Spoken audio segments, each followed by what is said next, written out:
সদস্যবৃন্দ, চলতি অধিবেশন সমাপ্তি সম্পর্কে আমি মহামান্য রাষ্ট্রপতির আদেশ পেয়েছি। এই আদেশটি পাঠ করে শোনাবার আগে আমি অধিবেশন সমাপ্তি সম্পর্কে বক্তব্য রাখার জন্য প্রথমে আহ্বান জানাচ্ছি মাননীয় বিরোধী দলীয় নেতা জনাব গোলাম মোহাম্মদ কাদের, 21 রংপুর 3। মাননীয় বিরোধী দলীয় নেতা। মাননীয় স্পিকার, আপনাকে ধন্যবাদ। বিসমিল্লাহির রহমানির রহিম। মাননীয় স্পিকার, আমি বর্তমান পরিস্থিতিতে কয়েকটি জিনিস নিয়ে আলাপ করতে চাই। একটি হলো সুবিধা বঞ্চিত মানুষদের অধিকার নিয়ে কিছু কথা বলতে চাই। পরবর্তীতে বাংলাদেশে এখন দুটি ইস্যুতে বেশ কিছু মতবিরোধ এবং উত্তপ্ত পরিস্থিতি দেখা যাচ্ছে। একটা তো কোটার বিষয়, চাকরির ক্ষেত্রে কোটা, আর একটা হলো পেনশন স্কিম নতুন যেটা দেওয়া হয়েছে, সেক্ষেত্রে কিছু মানুষের এটার সঙ্গে একমত হতে পারছেন না, এবং সেই বিষয়ে আমাদের মতামত সম্পর্কেও আমি কিছু বলতে চাই। তো আর তারপরে আমাদের কতগুলো সাধারণ বিষয় আছে, যেটা যেমন আমাদের শিক্ষা ব্যবস্থার যেটা কথা বারংবার আলোচিত হচ্ছে, শিক্ষার মান নিচে নেমে যাচ্ছে, এটার বিষয়ে কিছু করা যায় কিনা, আর অন্যান্য বিষয়ে আমি দু একটি কথা এখানে বলবো। মাননীয় স্পিকার, প্রথম কথা হলো, আমরা জানি যে আমাদের দেশে হরিজন সম্প্রদায় একটা আছে। আমাদের দেশে না, সারা ভারতবর্ষের বিভিন্ন জায়গায় আছে। হরিজন কথাটার অর্থ হলো ঈশ্বরের সন্তান। এই নামটা এই অস্পৃশ্য দলিত জাতি, যারা খুব ছোট কাজ করত ব্রিটিশ আমলে, তাদেরকে এটা মহাত্মা গান্ধী দিয়েছিলেন তাদেরকে অধিকার বা তাদেরকে সম্মান দেখানোর জন্য, যে তারা কিন্তু সমাজে একটা বড় ধরনের কাজ করেন যেটা অন্য কেউ করতে পারে না। তারা একেবারে অস্পৃশ্য হয়ে থাকলেও তারা আমাদেরকে সবসময় পরিষ্কার পরিচ্ছন্ন রাখার জন্য, যেগুলো আমরা করতে চাই না, আমাদের মানুষ করতে পারে না, সেগুলো করে আমাদের সহায়তা করেছেন। এই পরিবারগুলিকে ব্রিটিশ সেই 1800 সালের প্রথমের দিকেই বিভিন্ন জায়গায় নগরায়ণ যেখানে হয়েছে সেখানেই পাঠিয়েছেন। বাংলাদেশেও প্রত্যেকটা শহরে এসছে, ঢাকা শহরেও এসছে। এদেরকে সেই 200-300 বছর আগে তাদের পরিবার সহ তাদেরকে আনা হয়েছে। তাদেরকে এখানে রিহেবিলিট করা হচ্ছে, বিভিন্ন জায়গায় রাখা হয়েছে, এবং তাদেরকে সুযোগ সুবিধা দিয়ে বাঁচিয়ে রাখা হচ্ছে। তাদের ছাড়া কিন্তু নগরায়ণ সম্ভব হতো না। সার্ভিস ল্যাট্রিন কখনোই কাজ করতে পারতো না এদের ছাড়া। আমাদের বাঙালিরা এই কাজে কোনো সময় পারদর্শী ছিল না। ফলে আমাদের যে ঢাকা শহরগুলো উঠেছে, বিভিন্ন শহরগুলো পরবর্তীকালে নগরায়ণ হয়েছে, তার মূল বলতে হবে একটা বড় ফ্যাক্টর এই হরিজন সম্প্রদায়, তারা এখানে এই কাজটি করে গেছে। এখন আস্তে আস্তে আমাদের সভ্যতার উন্নতি হয়েছে। বিভিন্ন ভাবে আমাদের সার্ভিস ল্যাট্রিনের জায়গায় স্যানিটারি ল্যাট্রিন, নিষ্কাশন, অনেক ধরনের অবস্থান শুরু হয়ে গেছে। ফলে আস্তে আস্তে এদের গুরুত্ব কমেছে। তবে একেবারে যে গুরুত্ব চলে গেছে তাও নয়, আমাদেরকে এদের লাগে, মাঝে সাঝেই লাগে। যেহেতু গুরুত্ব কমে গেছে, তখন দেখছি আমরা আমাদের যে এত 200-300 বছর থেকে বংশ পরস্পরায় তারা আমাদেরকে বিভিন্নভাবে সহায়তা করছে, যে সহায়তাটা আমরা তাদের ছাড়া এই নগরায়ণ সভ্য জাতি হিসাবে বাস করার জন্য কঠিন হয়ে যেত, সেখানে কিন্তু আমরা তাদেরকে সেই কৃতজ্ঞতা বোধটুকু আমরা দেখাতে পারছি না। বিভিন্ন জায়গায় তাদেরকে এখন সরকারি জায়গায় খাস জমি ইত্যাদি বলে তাদেরকে বিতাড়িত করা হচ্ছে। তারা অস্পৃশ্য, তাদেরকে বিতাড়িত করলে কেউ তাদেরকে বাড়ি ভাড়া দেয় না। তাদের জন্য কোনোখানে যদি তারা একটা স্কুলে পড়তে যায়, সহজে পড়তে দেওয়া হয় না। করার পরে লেখাপড়া শেখার পরে তারা আমাকে বলেছে, চাকরিতে গেলে তারা রিটেনে পাশ করলেও ভাইবার সময় তাদেরকে ফেল করিয়ে দেওয়া হয়। বিভিন্নভাবে তারা বঞ্চিত হচ্ছে। ব্যবসা বাণিজ্য করতে হলে তাদের দোকান থেকে কেউ জিনিসপত্র কিনে না। ফলে তাদেরকে আমরা কোথায় রাখবো? কিন্তু তারা আমাদের জন্য তো 230 বছর ধরে তাদের বংশ এখানে আমাদের জন্য কাজ করে গেছে। তারা বিভিন্নভাবে আমাদেরকে সার্ভিস দিয়েছে। তাদের সার্ভিস ছাড়া তো এখনো আমাদের সমস্যা হচ্ছে। তারা বলে যে এখন চাকরিতে যেগুলো এখনো পরিষ্কার পরিচ্ছন্ন জায়গা, সেখানে আমাদেরকে বাদ দিয়ে নেওয়া হচ্ছে IAA BA পাস লোক, তারা দুদিন পরে পিয়ন হয়ে চলে যাচ্ছে। আমাদের কিন্তু আমাদের চাকরি নেই, এবং আমরা অন্য কোথাও বলে চাকরিও করতে পারছি না, আমরা ব্যবসা করতে পারছি না, আমরা অন্য কোথাও উচ্ছেদ করলে থাকতে পারছি না। এই যে একটা অমানবিক পরিস্থিতি, একটা আমরা সুবিধা বঞ্চিত কিছু মানুষের জন্য সৃষ্টি করেছি, এটার দিকে তো আমাদের একটা দায়িত্ব আছে, সামাজিক দায়িত্ব, রাষ্ট্রের দায়িত্ব আছে।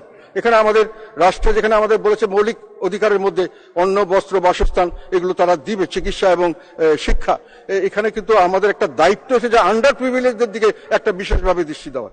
তো এখানে যেটা আমার দৃষ্টিতে আসলো, যেহেতু বিষয়টা আমরা আগেও শুনেছিলাম, বিভিন্ন জায়গায় তাদেরকে সন্ধ্যার পরে তারা যদি যখন রাতে তারা কাজ করে, শেষ রাতে গুন্ডা পান্ডারা তাদের মেরে ফেলে, যে তাদেরকে সাক্ষী থাকছে গুন্ডামি করার, ডাকাতি করার।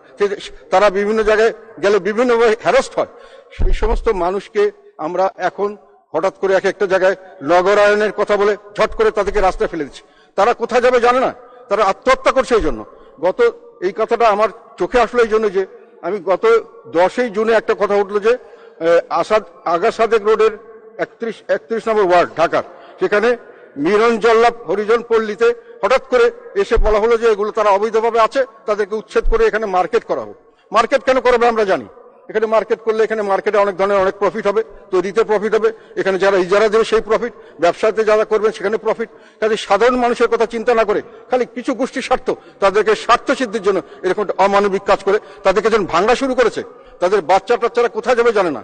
600 পরিবার, 6-7 হাজার তাদের লোক, আমি এখানে শুনলাম 3 থেকে 4 হাজার ভোটার ওইটুক জায়গার মধ্যে। আমি নিজে দেখতে গেছি, 13 তারিখে আমি ওদের ওখানে গিয়েছিলাম, আমাকে অনেক রিকোয়েস্ট করলো, গিয়ে দেখি যে সেখানে তারা যেভাবে থাকে, মানুষ যেভাবে থাকতে পারে আমার মনে হয় কেউ না দেখলে বিশ্বাস করতে পারবে না।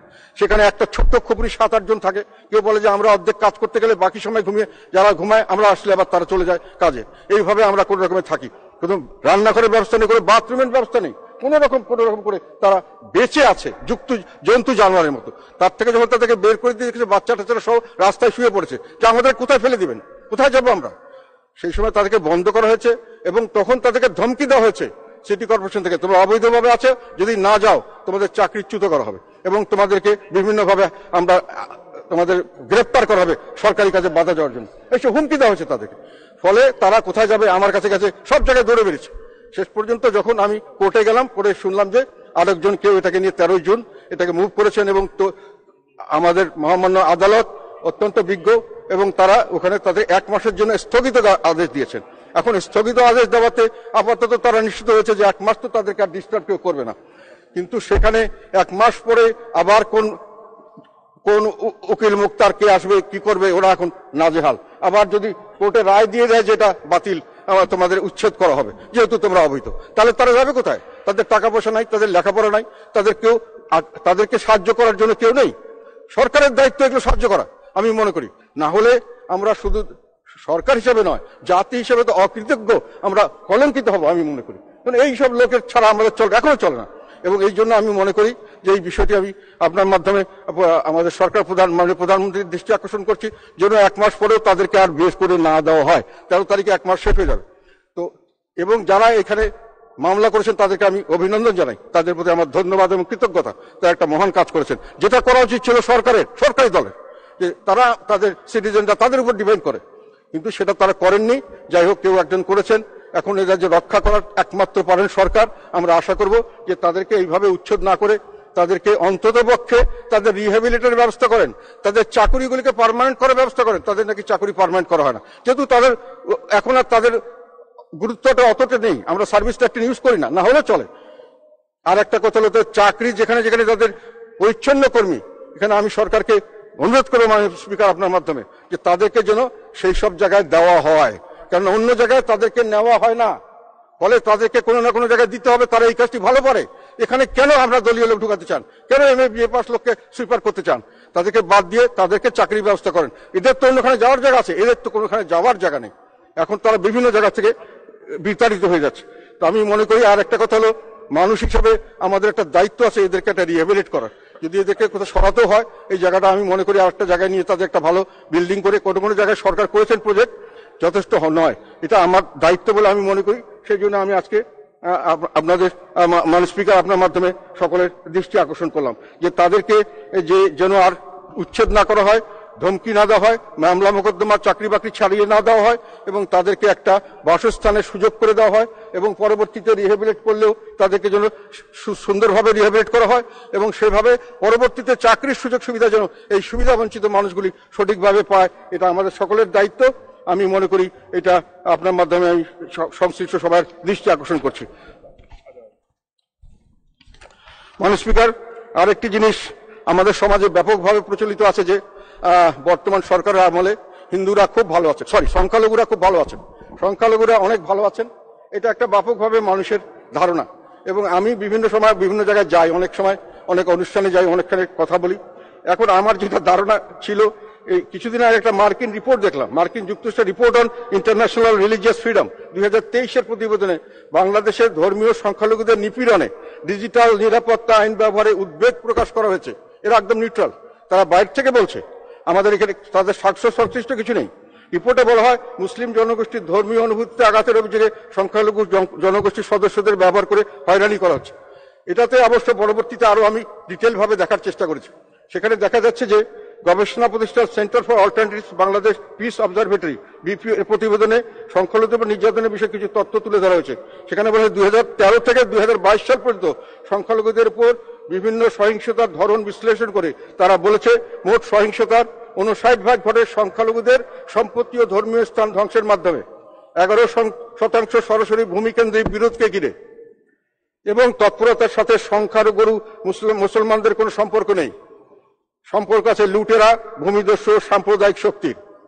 সেন্টার ফর অল্টারনেটিভস নির্বাহী পরিচালক, ঢাকা বিশ্ববিদ্যালয়ের আন্তর্জাতিক সম্পর্ক বিভাগের অধ্যাপক ইমতিয়াজ প্রথম আলোকে বলেন, মানে স্পিকার, এগুলো তারা যেহেতু রিসার্চ করেছেন আমি এটা বলছি, এখানে সহিংসতার উৎস উঠেছে সামাজিক যোগাযোগ মাধ্যম ফেসবুকে ছড়ানো অপতথ্য। একে পুঁজি করে স্থানীয় স্বার্থান্বেষী গোষ্ঠীর মূল উদ্দেশ্য সংখ্যালঘুদের সম্পদহানি করা। আর এই কাজে রাজনৈতিক গোষ্ঠীর সায় দেখা যায় বেশিরভাগ স্থানে। আমি এই কথার উপর জোর দিচ্ছি। আর এই কাজে রাজনৈতিক গোষ্ঠীর সায় দেখা যায় বেশিরভাগ স্থানে, এবং রাজনৈতিক গোষ্ঠী মানে সরকারি দল। যখন যে সরকারি দল থাকে তারাই শক্তিশালী, সরকারের বাড়িতে এই শক্তি দেখানোর সাহস কারো থাকে না। কাজে এটা আমি মনে করি জাতীয় মানবাধিকার কমিশনের সাবেক চেয়ারম্যান অধ্যাপক মিজানুর রহমান প্রথম আলোকে বলেন, ভূমির অধিকার সহ সংখ্যালঘুদের মানবাধিকার সুরক্ষা রাষ্ট্রের যে ভূমিকা পালন করা দরকার সেটা যথাযথভাবে দেখছি না। যেভাবে বলা হোক না কেন সংখ্যালঘুদের উপর নির্যাতন হয়রানি বন্ধ হয় নাই। মাননীয় স্পিকার, এবং সেখানে সরকারেরই দায়িত্ব বেশি। আমি মনে করি সরকার এই কাজটি করবেন। সরকার এটা নিয়ে অনেক কৃতিত্ব দাবি করেন অনেক সময় সরকারি লোকরা, যে তাদের সংখ্যালঘুরা খুব ভালো আছেন, আগে তারা অত্যাচারিত হতেন, এখন খুব ভালোভাবে থাকে, ইত্যাদি ইত্যাদি। যাই হোক, সেটা সত্য হোক সামনের দিকে, এটি আমরা চাই। মাননীয় স্পিকার, এখন কোটা পদ্ধতি সম্পর্কে দু একটি কথা বলতে চাই। আমরা 2018 আগে আর যাচ্ছি না। এটা 2018 সাল পর্যন্ত বাংলাদেশের চাকুরিতে প্রথম শ্রেণী, দ্বিতীয় শ্রেণী, তৃতীয় শ্রেণী, চতুর্থ শ্রেণী নিয়োগের ক্ষেত্রে শুধু 56% কোটার মাধ্যমে নির্ধারণ করা হতো, আর শুধু 44% মেধার ভিত্তিতে নিয়োগ দেওয়ার সিস্টেম করা হয়েছিল। যেখানে 30% মুক্তিযোদ্ধা কোটা, 10% নারী, 10% অনগ্রসর জেলার বাসিন্দাদের জন্য, 5% ক্ষুদ্র জাতিগোষ্ঠীর মানুষদের জন্য, 1% প্রতিবন্ধীদের জন্য সংরক্ষিত ছিল। 2018 সালে এটা নিয়ে একটা বড় আন্দোলন হয়। আন্দোলনে কিন্তু দাবি ছিল যে অন্য সবগুলি থাকুক, শুধু 30% মুক্তিযোদ্ধা কোটাটা যেন বাতিল করা হয়। তারা মনে করে যে মেধাবী ছাত্ররা এগিয়ে আসার সুযোগ খুব কম হচ্ছে, মেধাভিত্তিক সমাজ গঠন হচ্ছে না। একটা সভ্য সমাজ হলে মেধাভিত্তিক সমাজ হতে হবে। একটা উন্নত সমাজ যেটা সামনের দিকে অগ্রসর হয়, সেটাকে মেধাকে দাম দিতে হবে। মুক্তিযোদ্ধাদের আমরা দাম দিব, কিন্তু তাদের বংশ পরস্পরে, তাদের নাতি নাতনি সবাইকে দিতে হবে। এই বিষয়টি সম্পর্কে সাধারণ ছাত্রদের মধ্যে একটা দ্বিমত আছে, তারা এই সঙ্গে একমত হতে পারছেন না। তো কিন্তু 2018 সালে এই দাবির মুখে আমাদের সরকার থেকে ঘোষণা দেওয়া হয় যে প্রথম শ্রেণী এবং দ্বিতীয় শ্রেণীর জন্য সবগুলি বাতিল। এটা কিন্তু দাবি ছিল না, দাবি ছিল শুধু মুক্তিযোদ্ধা বাতিল, বাকিগুলো থাকবে, এবং তৃতীয় চতুর্থ শ্রেণীতে পূর্বের নাই সকল কথা আছে। যাই হোক, এটা এইভাবেই সেটেল হয়ে গেছিল, সবাই ওইভাবে চলছে। এখন হঠাৎ করে দেখা গেল যে 2021 সালে একটা কেস হয়েছিল, যার রায় কয়েকদিন আগে কোথায় 5ই জুন হয়েছে। সেখানে বলা হয়েছে যে ওই আগের কোটাটি বহাল থাকবে। এর ফলে ছাত্রদের মধ্যে আবার একটা সমস্যা সামনে আসছে, এবং তারা মনে করছে যে সরকার যদি এটা সঠিকভাবে অ্যাপিল না করে, এটা যদি বহাল হয়, তাহলে তারা এর সঙ্গে একমত হতে পারছেন না। তো আমি মনে করি যে আমার ব্যক্তিগত মত হলো, বীর মুক্তিযুদ্ধের পরবর্তী প্রজন্মের জন্য চাকরির জন্য বিশেষ বড় অঙ্কের কোটা চিরস্থায়ী বন্দোবস্ত করা, স্বাধীনতার চেতনার নামে স্বাধীনতার মূল উদ্দেশ্যকে, বৈষম্য মুক্ত ন্যায় বিচার ভিত্তিক সমাজ গঠন, এই মূল উদ্দেশ্যকে ধ্বংস করে। মাননীয় স্পিকার, যে কোনো পরিস্থিতিতে দেশের মানুষের মধ্যে বিভাজন সৃষ্টি কখনোই মঙ্গল বলে মনে করা যায় না। একথা আমরা, মাননীয় স্পিকার, এই কথা আমরা যেন ভুলে না যাই। ইতিহাস সাক্ষ্য দেয় দেশের মানুষ বৈষম্যের বিরুদ্ধে সংগ্রাম আন্দোলনে জয়লাভের জন্য যে কোনো ত্যাগ স্বীকার করতে ও যে কোনো পর্যায় পর্যন্ত যেতে প্রস্তুত ছিল, এখনো আছে। স্বাধীনতা যদি আমাদের মূল অর্জন সংবিধান, সেখানে সুযোগ সুবিধাদের ক্ষেত্রে সাম্যের কথা বলা হয়েছে। মাননীয় স্পিকার, আমি এখানে আমাদের সংবিধানের, আমি যতটুকু, আমি অত বেশি জ্ঞানী লোক নই, এখানে অনেক জ্ঞানী আইনজ্ঞ আছেন, আমি সংবিধান সাধারণভাবে পড়ি। সেখানে আমি যেটা দেখেছি, এটা হলো যে 29-এ বলা আছে যে নিয়োগ লাভের ক্ষেত্রে সুযোগের সমতা থাকবে, আর সরকারকে একটা দেওয়া হয়েছে রাইট, সেটা হলো কেবল ধর্ম, গোষ্ঠী, বর্ণ কাউকে কোনো জন্মস্থানের কারণে কোনো নাগরিক প্রজাতন্ত্রের কর্মে নিয়োগ বা পদ লাভের অযোগ্য হইবেন না, কিংবা সেই ক্ষেত্রে তার প্রতি বৈষম্য প্রদর্শন করা যাইবে না। শুধু কিছু বলা আছে যে সরকারকে অথরিটি দেওয়া হচ্ছে নাগরিকদের যে কোনো অনগ্রসর অংশের জন্য অনগ্রসর অংশ যাহাতে প্রজাতন্ত্রের কর্মে নিযুক্ত প্রতিনিধিত্ব লাভ করতে পারেন সেই উদ্দেশ্য তাদের অনুকূলে বিশেষ বিধান প্রণয়ন করা যাবে। অনগ্রসর অনগ্রসর আমরা নৃগোষ্ঠীকে দিতে পারি, সংখ্যালঘুদের দিতে পারি। অনগ্রসর যারা থাকেন বা জেলা কোটাতের জন্য আমরা অনেকদিন থেকে আন্দোলন করছি উত্তরবঙ্গের মানুষ, যে আমরা অনগ্রসর, সেভাবে আমাদেরকে দেওয়া হয়েছে। কিন্তু মুক্তিযোদ্ধাদের প্রজন্ম যারা থাকবেন তারা সবাই অনগ্রসর, এটা আমি মানতে রাজি না। কাজে এই জিনিসটা, এবং এইটার ব্যাপারে সংবিধান পরিবর্তনের কিন্তু আবার আমি দেখলাম 7-এর ক্ষয় আছে। এই বিধানটিকে কিন্তু সংবিধান পরিবর্তন করার এই সংবিধান এলাও করছে না। কাজে এই সংবিধানকে যদি মানতে হয় তাহলে আমাদের মানতে হবে যে আপনি অনগ্রসর যারা নন, মুক্তিযোদ্ধা সবাই অনগ্রসর বা এরকম পিছিয়ে পড়া অবস্থানে নেই। কাজে তার বিষয়টি ওইভাবে দেখাটা আমি মনে করি সংবিধান সম্মত নয়। এটা আমার ব্যক্তিগত মত, আমি হয়তো আইনজ্ঞ নই। তবে এটা আমি আশা করব যে সরকার এই জিনিসটিকে যথাযথভাবে গ্রহণ করবেন, এবং যেহেতু সরকারি একটা সিদ্ধান্ত আগেই দেওয়া হয়েছে, সম্ভব যদি পরিবর্তন করতে হয়, যেগুলো আগে ছিল ওগুলো দিতে পারেন, কিন্তু মুক্তিযোদ্ধার কোটাতে একেবারে এত বড় অংশ 30%। আর একটা বিষয় আমি ছাত্রদের কাছে যেটা দেখেছি, এটাও তাদের দাবিটা আমি মনে করি রিজনেবল, রেশনাল। সেটা হলো যে যদি অন্য কোনো জায়গা থেকে না আসে তাহলে মুক্তিযোদ্ধার কোটা থেকে এটা দিতে হবে। কেন? মেধা থেকে দিতে পারেন। মেধা তো আমাদের প্রথম দরকার, মেধা, তারপরে তো অন্য কিছু। দেশকে সামনে এগিয়ে যেতে হবে। সামনের বিশ্ব তো আমাদের এই সেন্টিমেন্টের উপর থাকবে না, আমাদের কম্পিটিশন করতে হবে, সারা বিশ্বের সঙ্গে আমাদের প্রতিযোগিতায় যেতে হবে। সেখানে মেধাকে যদি আমি প্রাধান্য না দিই তাহলে আমি প্রতিযোগিতা করবো কিসের বেশি? তো সেইখানে আমি মনে করি সরকারকে আমরা অনুরোধ থাকবো যে এই বিষয়টি যেন তারা আইন যেটা কেস হয়েছে এটা যেন যেটা অ্যাপিল হবে, এবং আমরা আশা করব এই অ্যাপিলের মাধ্যমে কিছু একটা সুফল আসবে। স্পিকার, আরেকটি বিষয় যেটা দেখা যাচ্ছে সবাই কমা যাচ্ছে, সেটা হলো যে সার্বজনীন পেনশন স্কিম যেটা ডিক্লেয়ার করা হয়েছে, এটা নিয়ে একটা আন্দোলন চলছে অনেকেই। আমি এটা যাওয়ার চেষ্টা করলাম, দেখলাম যে আগে যেটা সার্বজনীন পেনশন স্কিম দেওয়া হয়েছিল এটাতে খুব একটা বেশি সাড়া আসেনি, যে কোনো কারণেই হোক। আর পরবর্তীতে এখন যেটা দেওয়া হয়েছে, এখানে ইউনিভার্সিটি শিক্ষক টিক্ষক নেতা এরা বেশিরভাগই কিন্তু সরকারি সমর্থক, তারা সরকারের মোটামুটি সরকারের কাছের লোক, কিন্তু ওনারা এটাকে মানতে চাচ্ছেন না। আমি জিজ্ঞাসা করলাম তাদের অসুবিধাটা কি। তারা সুযোগ সুবিধা যেটা পাচ্ছেন সেটা আগের চেয়ে কম হচ্ছে মনে করছেন, অনেকে কম হচ্ছে এটাও মনে করছেন না, তারপরে এটা চাচ্ছেন না।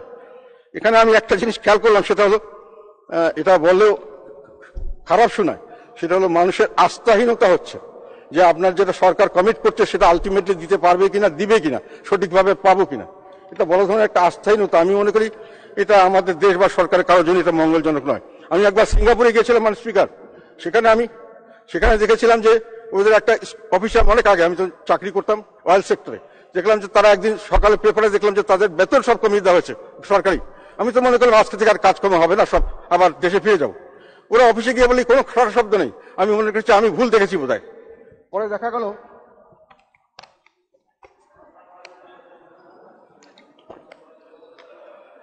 দেখা গেল যে ওরা বলছে যে না আমরা তো জানি এটা কমানো হচ্ছে, তাতে কি হচ্ছে? আমাদের সরকার বলেছে এটা কমানোর দরকার, কমাচ্ছে। সরকার আবার দরকার মতো এটা ঠিক করে দেবে। আমাদের এখানে চিন্তা করার তো কিছু কারণ নেই, সরকার আমাদের ব্যবস্থা দেখবে। এই যে আস্থা, এত বড় আস্থা সরকারের উপর, আমি মনে করি এটা একটা সরকারের জন্য বড় বিরাট শক্তি। আমাদের এই শক্তি আমরা হারিয়ে ফেলছি কিনা এই বিষয়টি আমার মনে হয় দেখা দরকার। সেই হিসাবে আমি মনে করি, আর এখানে এই কারণটাও বলছি একটা কথা, আমার একটা এক্সাম্পল, প্র্যাকটিক্যাল এক্সাম্পল আমার কাছে এসেছিল প্রায় বছরখানেক আগে, আজকে আবার এটা আমি দেখলাম। সেখানে হলো পার্বত্য চট্টগ্রাম মন্ত্রণালয়ের অধীনে চট্টগ্রাম উন্নয়ন বোর্ডের একটা রাবার বাগান ব্যবস্থাপনা ইউনিট, সরকারি চাকরি, সরকারি, সেখানে তাকে কি টার্মস এন্ড কন্ডিশন দেওয়া হবে, তাকে লিখিতভাবে দেওয়া হয়েছে। চাকরি 17 সালে রিটায়ার করবার 35 জন লোককে কোনো সুযোগ সুবিধা দেওয়া হচ্ছে না, তাদের আবার বকেয়া বেতনও দেওয়া হচ্ছে না, টাকার নাকি ফান্ড নেই। সরকার কমিট করেছে, সরকার অ্যাপয়েন্টমেন্ট লেটার দিয়েছে, সরকার বলছে টাকা নেই। আমি একবার মাননীয় মন্ত্রীর কাছে পাঠিয়েছিলাম, ভদ্রলোক অনেক দৌড়দৌড়ি করে, পরে বললাম আমরা কোর্টে গেছি কেস করে, এখন কোর্টে নাকি রায় হয়েছে, এই রায়ের বাস্তবায়নের জন্য তারা অপেক্ষা করছে। তাহলে সরকার এগ্রিমেন্ট করলেন সরকারি সংস্থা, সরকারি মিনিস্টার আমলে, সেখানে আমরা যদি টাকা না দিতে পারি তাহলে পরবর্তীতে পেনশনে আপনি টাকা দিবেন, এটা বিশ্বাস করবে কিভাবে মানুষ? এইভাবেই তো মানুষের বিশ্বাস ভঙ্গ হয়ে যাচ্ছে। মানে স্পিকার, এই বিষয়টি দেখার জন্য এই জন্য আমি বলছি যে এগুলো একটু খেয়াল করা দরকার আমার মনে হয়। শিক্ষার মান, এটা অনেকেই বলেছেন শিক্ষার মান নিম্নগামী। আমরা শিক্ষায় খরচ যাই করে বাজেটে যত পার্সেন্টেজ হোক, বেশিরভাগ করে অবকাঠামোতে অনেক সুযোগ সুবিধা, অনেক ধরনের টাইপের ব্যবস্থা আমরা তৈরি করছি, এখন অনেক নতুন নতুন স্কিম আনছি, অনেক সুযোগ সুবিধা, ওটা ঠিক আছে, টাকা পয়সা দিচ্ছি, কিন্তু যে জিনিসটা আসল কারিগর, ম্যান বিহাইন্ড দি গান ইজ এ শিক্ষক, তাদেরকে কিন্তু আমরা বেতন দিচ্ছি না। কম বেতন দেওয়ার কারণে আমরা সারা এশিয়ার মধ্যে, দক্ষিণ এশিয়ার মধ্যে এবং সারা বিশ্বের মধ্যে প্রায় লোয়েস্ট এইসব প্রাথমিক এবং মাধ্যমিক শিক্ষকদের টাকা দেওয়ার ব্যাপারে। আমি দু একটি বলি শুধু। প্রাথমিক শিক্ষায় শিক্ষকদের মাসিক বেতনের গড় মালদ্বীপে 1,11,900 টাকা, আর ভারতে 33,445 টাকা, আমাদের বাংলাদেশে 19,977 টাকা। তো এই একটা জিনিস দেখলাম। আর মাধ্যমিকেও দেখলাম যে একই অবস্থা। মালদ্বীপে 90,000 টাকা, পাকিস্তানে 30,000 টাকা, বাংলাদেশে 17,500 টাকা। তো এখন প্রশ্ন হলো যে ভালো যদি বেতন না দেন ভালো লোক তো আসবে না, ভালো লোক আসলেও থাকবে না। তো আপনি যদি শিক্ষক যেটা গড়ার কারিগর, যারা মানুষ করবে, তাদেরকে যদি সঠিক না দেন, যন্ত্রপাতি যতই দেন, যত সুযোগ সুবিধা দেন, এটাতে কোনো লাভ হবে না। আমরা যখন ছাত্র ছিলাম একেবারে টিনের চাল এবং বেড়ার ঘরে প্রাথমিক শিক্ষা হয়েছে, তার জন্য তো আমাদের কোনো অসুবিধা হয়নি। মানে স্পিকার, আমাদের আর একটা কথা আমি আগে একবার বলেছিলাম, এইবার আবার বলছি, আমার মনে হয় জিনিসটা বিবেচনা করা দরকার। সেটা হলো, আমি করে দেখেছি আমাদের আশেপাশে ভারত সহ সব দেশ, এমনকি শ্রীলঙ্কা, যুক্তরাজ্য, যুক্তরাষ্ট্র, সব জায়গায়, অস্ট্রেলিয়া, জাপান, জার্মানি, সব জায়গায় এমপিদের জন্য একটা বিভিন্ন ক্যাটাগরিতে তাদেরকে একটা পেনশনের ব্যবস্থা করা হয়। এমপিদেরকে পরবর্তীকালে তাদেরকে নানান এয়ারপোর্টের সুযোগ সুবিধা দেওয়া হয়। আমি শুধু ভারতের কথাটা এখানে বলবো, সেটা হলো একজন প্রাক্তন সংসদ সদস্য প্রতি মাসে ন্যূনতম 20,000 রুপি পেনশন পাওয়ার অধিকারী, এবং এছাড়া যে কোনো হাউসে 5 বছরের অধিক এক বছরের জন্য 1,500 রুপি করে পেনশন প্রাপ্য হন, এবং তাদেরকে ফার্স্ট ক্লাস ট্রেন যাত্রী করা সহ অন্যান্য ভিআইপি ফ্যাসিলিটি আজীবন দেওয়া হয়। কাজে আমি মনে করি যে আমাদের সকল এমপিরাই সবসময় সেইভাবে অর্থবান বা ব্যবসায়ী নন, অনেকে রাজনীতিবিদ এবং অনেকেই খুব একটা বেশি টাকা পয়সার মালিক নন। সেদিকে চিন্তা করলে এমপিদের এই বিষয়টি আমার মনে হয় আমাদের একটু দেখা উচিত। এটা আমার ব্যক্তিগত ধারণা মানুষের, যে কিছু যেটা ভারতের আছে অন্তর্গত, সেটাও যদি আমাদের দেওয়া হয় তাহলে অনেক মানুষ অত সৎ থাকার জন্যই চেষ্টা করবেন। যেমন নির্বাচনে খরচ কমানোর জন্য অনেক আইন আছে, যদিও এটা বাস্তবে পালন করা হচ্ছে না, কিন্তু করা তো ওই জন্যই যে গরিব যারা টাকা পয়সা নেই, ভালো দেশপ্রেমী, তারা যেন রাজনীতিতে টিকে থাকতে পারে। তো আমাদের সেইভাবে ব্যবস্থা করা উচিত। মানে স্পিকার, আরেকটা কথা হলো, আমাদের স্বাস্থ্য সেবা কমিটিতে আমাদের 22টা ডিস্ট্রিক্টের করা হয়েছে, ব্যবস্থাপনা কমিটির জন্য দেওয়া হয়েছে। সেখানে আমরা দেখলাম যে মাত্র একটাতে আমাকে দেওয়া হয়েছে, আর দুটোতে আমাদের এমপিরা আছেন সদরের, কিন্তু ওনাদেরকে দেওয়া হয়নি। আমরা যদি কোনোখানে কোনো অবস্থান না দেখতে, আমাদের 11টা মাত্র সরাসরি নির্বাচিত। আর সেখানে আমি রিকোয়েস্ট করবো যে এগুলো রিপোর্ট না দেখলে আমাদের তো দলীয়ভাবে কোনো কাজ করা খুবই অসুবিধা। আমাদের যে কোনো জায়গায় সুযোগ আছে, আগেটা নিয়মই ছিল যে যারা সদরের এমপি হবেন তারাই এই হসপিটাল ব্যবস্থাপনা কমিটি থাকবেন। তো এটা আমি মাননীয় স্বাস্থ্যমন্ত্রীকে বলেছি, উনি এটাতে বিবেচনা করবেন বলেছিলেন। আশা করি ভবিষ্যতে এই জিনিসগুলি দেখা হবে। আর একটা কথা হলো, আমাদের এখানে দৈনিক ভিত্তিতে কিছু শ্রমিক গণপূর্ত গৃহায়ণ মন্ত্রণালয়ে কাজ করে। আচ্ছা, তাদেরকে ব্যবস্থাটা পার্মানেন্ট করার জন্য তারা করেছে, আমি মনে করি তাদের এটা দেখা উচিত। মানে স্পিকার, শুধু একটা কথা বলে আমার এটা করবো যে আমাদের অনেক সময় যে কোনো ব্যাপারে, যেমন কয়েকদিন আগে একজন মানুষ সদস্য বললেন যে ঈশ্বর সাহেবের সময় সব মিল ফ্যাক্টরি বন্ধ হয়ে গেছে, তার ফলে দেশের অনেক ধরনের ক্ষতি হয়ে গেছে। তো এই জন্য আমি বলতে চাই একটা কথা, আমাদের নেতা আলহাজ হোসেন মোহাম্মদ এরশাদ, তিনি কিন্তু জনগণের, আমি যেটা কতদিন বলেছিলাম, উনি যথেষ্টভাবে জনপ্রিয় ছিলেন, আমৃত্যু এখনো ওনার মানুষের অন্তর্মনে স্থান। সেটা ওনার চেহারা দেখে নয়, ওনার কথা শুনে নয়, ওনার কাজে সন্তুষ্ট হয়ে মানুষের অন্তরে উনি স্থান করতে পেরেছিলেন ওনার কাজের জন্য। তো এখন আমাদের অনেক কথা বলা হয়, আমি শুধু একটি কথা এখানে বলবো, এখানে উনি এরশাদ সাহেবের কি অবদান বাংলাদেশের সর্বত্র বিরাট ভাবে আছে, এটাকে ফেলে দেওয়ার কোন উপায়। মাননীয় বিরোধী দলীয় নেতা জনাব গোলাম মোহাম্মদ কাদের, আপনি আপনার সমাপনী বক্তব্যের অবশিষ্ট অংশটি শেষ করবেন। জি। মাননীয় স্পিকার, আপনাকে ধন্যবাদ। মাননীয় স্পিকার, আমি দু একটি কথা তাড়াহুড়ো করে বলতে পারিনি, একটু আবার রিপিট করছি আর কি। একটা খুব সাধারণ ব্যাপার, গৃহায়ণ ও গণপূর্ত মন্ত্রণালয়ের অধীনস্থ বেশ কিছু কর্মচারী 1391 জন দৈনিক ভিত্তিক শ্রমিক হিসেবে কাজ করছে দীর্ঘদিন থেকে। এরা সবসময় এদের দরকার হয়, আমাদের গণভবন, সংসদ ভবন, কি বলে আমাদের বঙ্গভবন এবং বিভিন্ন জায়গায় এদেরকে দরকার হয়, পার্মানেন্টলি দরকার হয়। কিন্তু দেখা যাচ্ছে যে এদেরকে কোনো সময় সেরকম কোনো সুযোগ দেওয়া হচ্ছে না, মানে no work no pay, but post is permanent, because তাদেরকে সবসময় দরকার হচ্ছে। তো তারা একটা দাবি করেছে এবং এটা তাদের স্থানীয় গৃহায়ণ ও গণপূর্ত মন্ত্রণালয়ের স্থানীয় সংসদীয় স্থায়ী কমিটির মধ্যেও পাশ হয়েছিল 11তম জাতীয় সংসদে, যেটা আমাকে দেখালো তারা। সেখানে তারা যেটা বলছে যে 1391 জন দৈনিক ভিত্তিক শ্রমিকদের কার্যভিত্তিক সংস্থাপনে আনয়নের জন্য তার একটা দাবি করছে। এটা আমি মনে করি এটা পরীক্ষা করা দরকার এবং এটা যদি সম্ভব হয় দেওয়া উচিত। আর একটি ছোট জিনিস মাননীয় স্পিকার, সংসদে প্রিভিলেজ কর্মকর্তা কর্মচারীরা অনেকের সঙ্গেই আছে, আপনার সঙ্গে আছেন, ডেপুটি স্পিকার, চিফ হুইপ, আমাদের সকলের সঙ্গে আছেন, তারা প্রায় 450 জন। তারা আমাকে বলছেন যে তাদেরকে যে চাকরির শর্ত হিসাবে তাদেরকে যেটা বলা হয় তাদের প্রতি বছর একটা ইনক্রিমেন্ট দেওয়ার কথা ছিল, কিন্তু তারা দীর্ঘদিন থেকে ইনক্রিমেন্টটা পাচ্ছেন না। কেন পাচ্ছেন না তারা সেটা জানেন না, তাদেরকে সেটা কোনো সময় জানানো হয়নি। তো এই বিষয়টিও যদি সত্যিকার অর্থেই সেরকম হয়, আমি মনে করি ন্যায় বিচারের স্বার্থে এটা আপনি দয়া করে দেখবেন। মানে স্পিকার, আমি যেটা বলতে চাচ্ছিলাম, অনেক সংসদ সদস্য অনেক সময় যে কোনো ব্যাপারই খুব সহজ ব্যাপার, একটা আমাদের দেশের অনেক বুদ্ধিজীবীদেরও দেখেছি কোনো কিছু হলেই ঠেকলেই বলে স্বৈরাচারের স্বাদ ইত্যাদি বললে তারা বোধহয় অনেকে মনে করে যে এটাতে তাদের একটা সম্মান বাড়ে নাকি দাম বাড়ে আমি জানি না, এবং এটা অনেক সময় খুব অবান্তরভাবে বলা হয়। তো যাই হোক, সেই হিসাবে এখানেও দু একজন সংসদের অনেক সময় বলেন, আমরা ধরে নিই যে ওনারা বুঝেই বলেন। তারপরেও দেখলাম যে একটা কথা সেদিন শুনলাম যে উনি নাকি ইন্ডাস্ট্রি সব বন্ধ করে দিয়েছিলেন। ইন্ডাস্ট্রি উনি কোনোটাই বন্ধ তেমন করেননি। আমি সেই বিষয়ে কিছু, আজকেই একটা নিউজ পেপারে খবর আসছে, ওই জন্য আমি এটা বলবো। মানে স্পিকার, সেদিনকে আমি বলেছিলাম আমাদের প্রিয় নেতা পল্লীবন্ধু হোসেন মহোদয়ের সাথে যথেষ্ট জনপ্রিয় ছিলেন। বাংলাদেশে এরকম জনপ্রিয় নেতা একেবারে সারা তার পলিটিক্যাল ক্যারিয়ার শুরু থেকে শেষ পর্যন্ত, যখন পরে একেবারে তাকে সারাক্ষণ তার বিরুদ্ধে গণমাধ্যম থেকে শুরু করে পলিটিক্যাল লিডাররা তার অপপ্রচার করে যাচ্ছে, তার এমন কোনো অপকর্মের কথা নেই, বলা হচ্ছে না, তখনও উনি জনপ্রিয়, তখনও উনি ইলেকশনে পাস করছেন, তখনও উনি যেখানে যান লক্ষ লক্ষ লোক সেখানে যান, এবং উনি কোনো রকম কোনো প্রোটেকশনের দরকার মনে করেননি।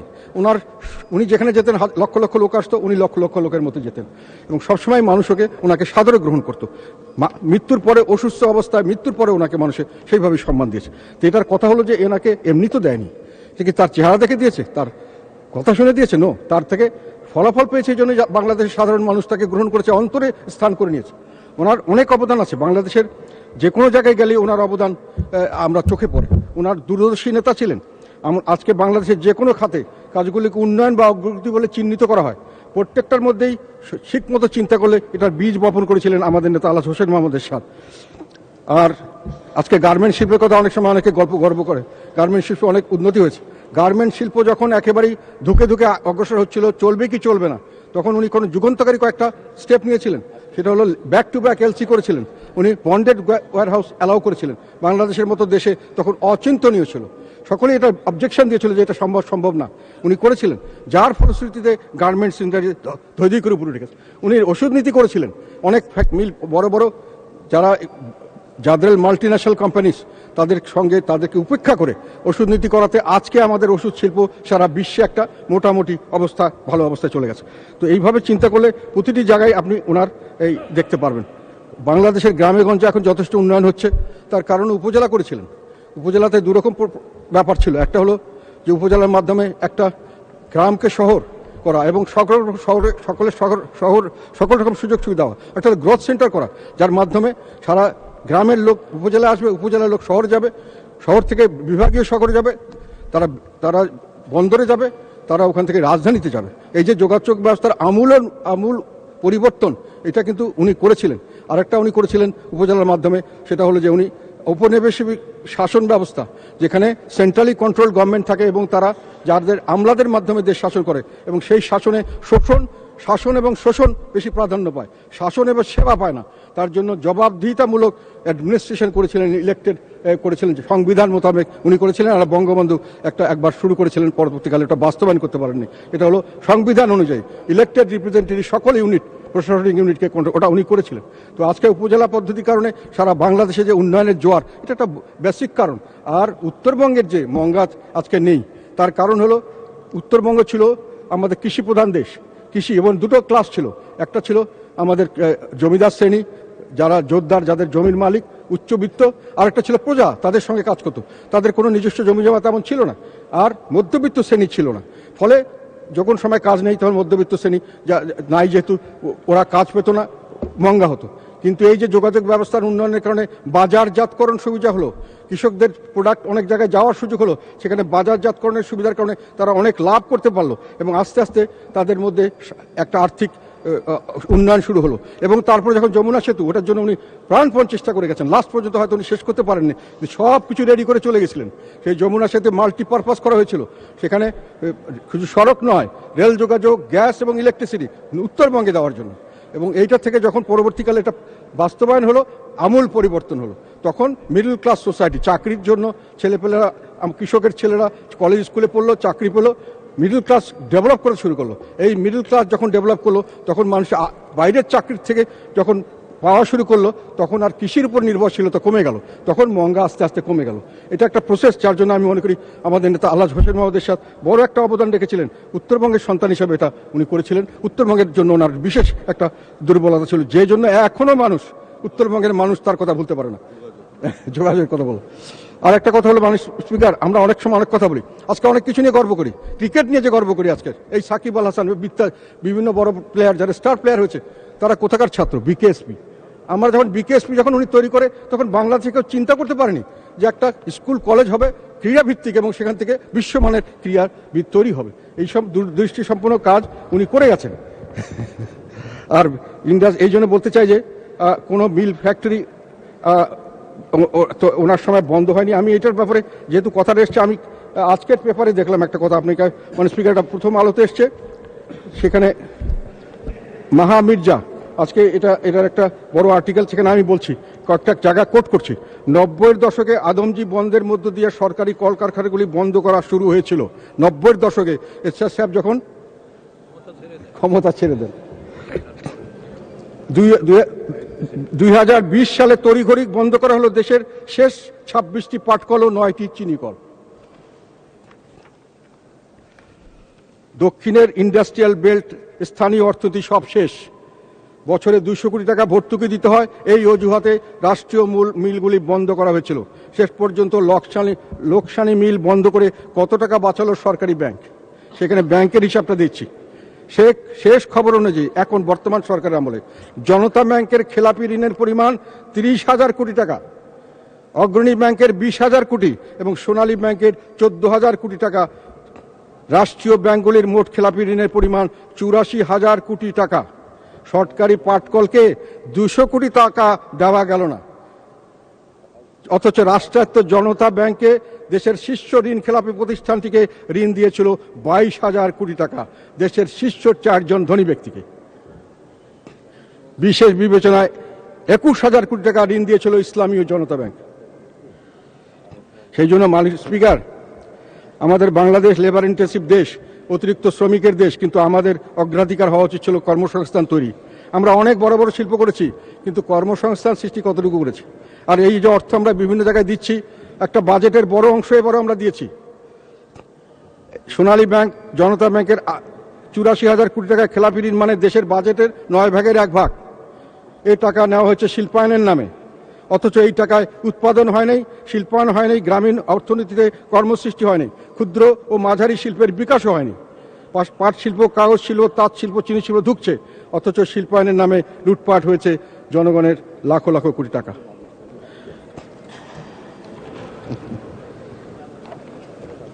মাননীয় স্পিকার, আমি শেষ করতে যাচ্ছি।